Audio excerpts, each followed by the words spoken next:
আসসালামু আলাইকুম দর্শক, আপনারা জানেন মিল্লার মেয়ে 3:30টায় ঝুমুর মাত্র 9 বছর বয়সের মেয়েকে কত নির্মমভাবে ধর্ষণ করে মারা হয়েছে। জনৈক ব্যক্তি জানান তার বর্ণনা দিতে যে র্যাব লাশ পাওয়া গিয়েছে একটি চোখের পানি ফেলে দিল ধানের জমিতে। মা দ্রুততার সাথে ছুটে যান এবং লাশটি তার মেয়ের বলে শনাক্ত করেন।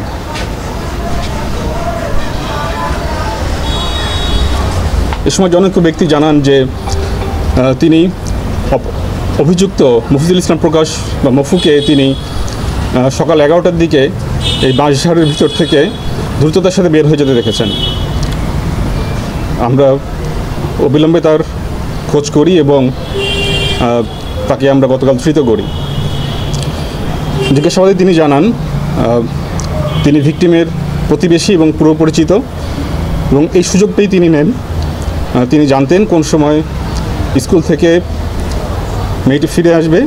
তিনি রাস্তার পাশেই ছিলেন এবং ফেরত আসার পথে আনুমানিক 11:15টার দিকে তিনি মেয়েটিকে তুলে নির্জন স্থানে নিয়ে যান এবং পাশবিক নির্যাতন করেন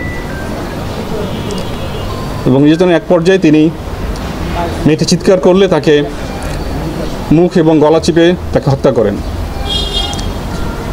হত্যাকাণ্ডের পরে তিনি বাসায় ফেরত যান এবং যখন তিনি জানতে পারেন ডেড বডি পাওয়া গিয়েছে এবং বিষয়ে মামলা হয়েছে, তিনি কুমিল্লা ত্যাগ করে সন্ধ্যায়